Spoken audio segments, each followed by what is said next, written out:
the whole reason you go to a teacher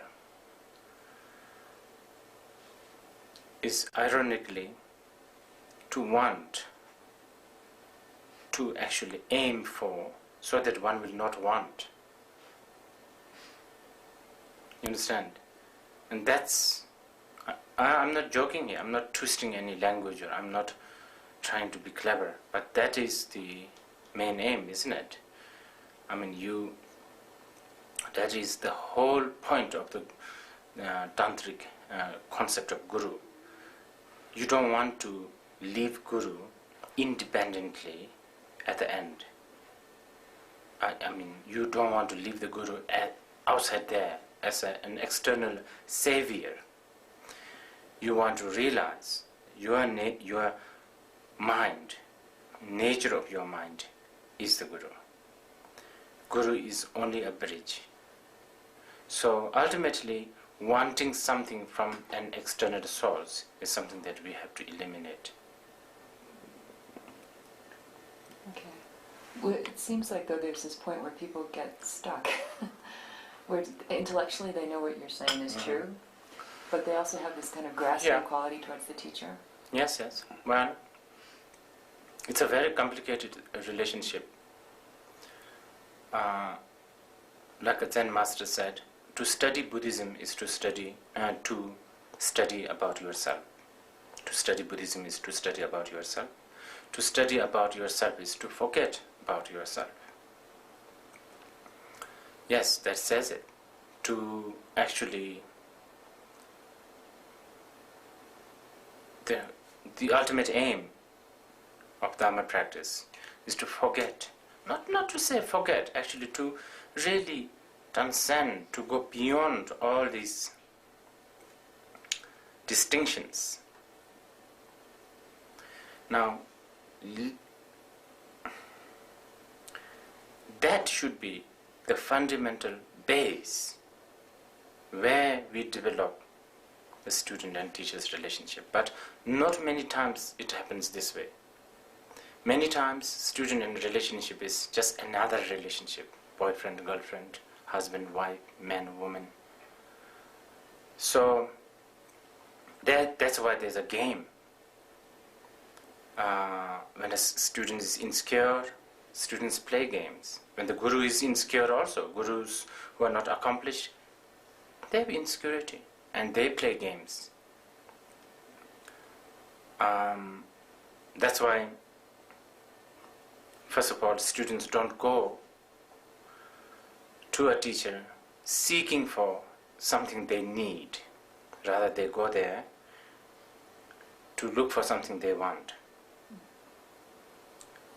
Similar thing happens from the teacher too. Many of us, many of the teachers like myself, we are not even brave enough to really give what the student really needs. And what student really needs could be very raw, very painful, very naked. And who has courage to do that? It's so difficult. Because many of us, we have agendas. Agenda is the big problem in this world, basically. One should be agenda free. We do know that we have to crush our ego. Now, in order to do that, we have to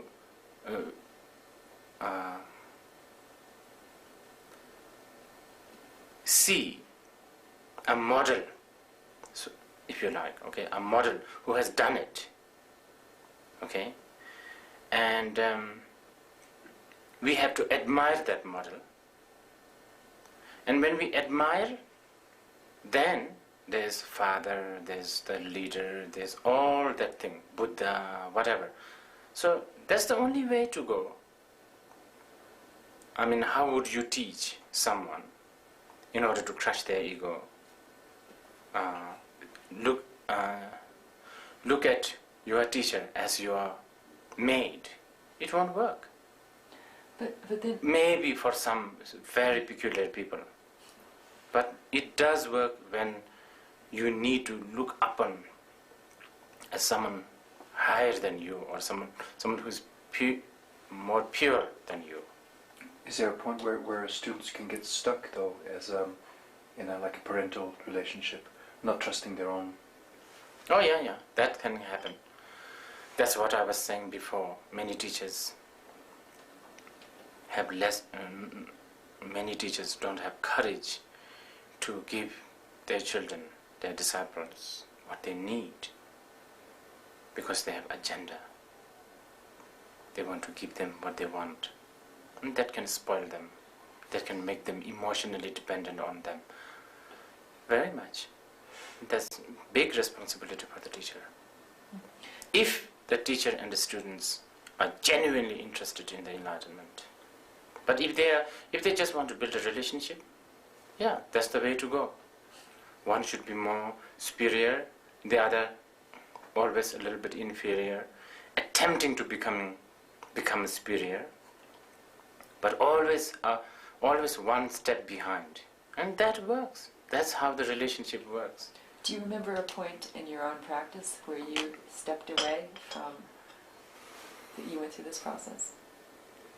Seeing my teacher as human beings, seeing my teacher as impure and all of that, all the time, even now.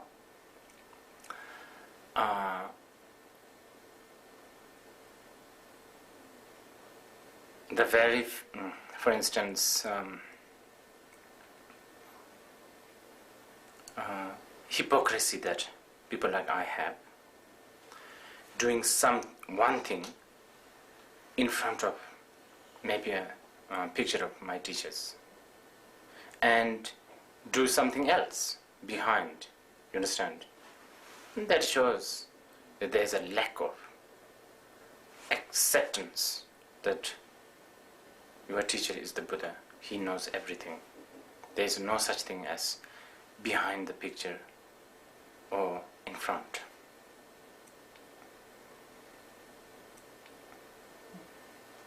How can we determine if a teacher is a genuine teacher?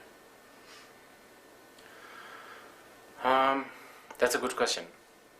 It's very difficult, but I mean, especially as a deluded being, people like us, we can't, I mean, our judgment, even we judge that someone is a really good teacher, how much can we trust with our own judgment? Many times our own judgment has failed us. This is why in Buddhism, study, contemplation, not accepting Buddhism with blind faith, with blind devotion, is very much stressed, especially initially, by the Buddha himself, again and again. Gangsala mitun cholatan, that's what he said. Not to depend on a person, but depend on the teachings that he gave you.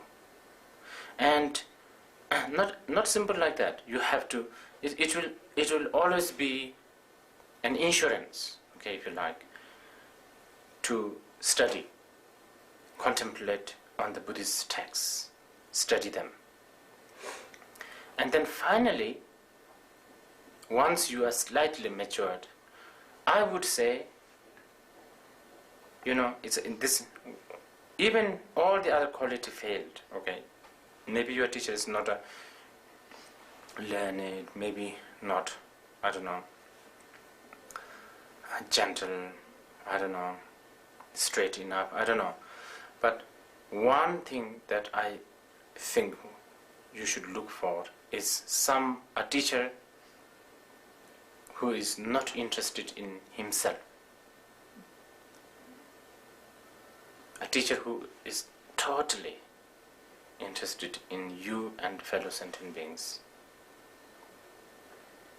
Is there any value in Western students making a pilgrimage to Taksang or to Bodh Gaya? Yeah. Pilgrimage, although it has become very ritual now, it's sort of devotional or ritualistic thing.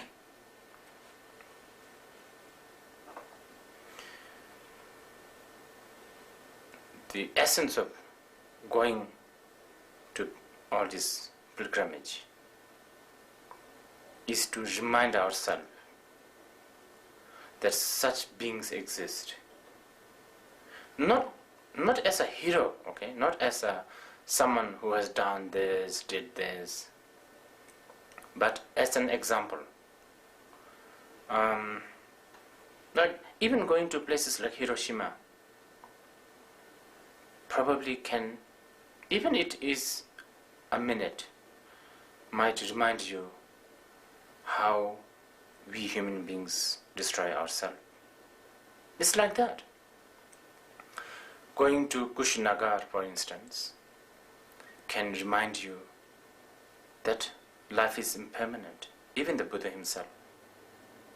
Going to places like Saranath can remind you that one of the greatest, I'll just wait until that thing passes. Okay? One of the greatest thing that has been said in this world was said there. And then it might invoke a little interest. What did he say? Know the suffering. Abandon the cause of suffering, and so on and so on. So important, to remind ourselves. I mean, of course, if you're a good practitioner, you don't need these things, but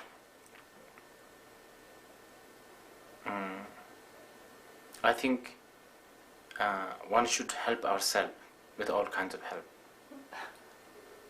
Even it requires some kind of gross reminder like a holy land, mountains, trees, whatever, Mm-hmm. It's like keeping the nostalgia, right? That's the word I was looking for. Nostalgia can open a door to many things. Nostalgia can be a fuel for creativity. Here we are talking about nostalgia of an enlightened being, and that may trigger the creativity in the sense of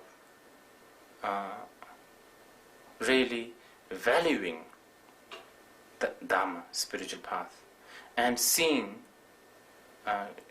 futility of this worldly life.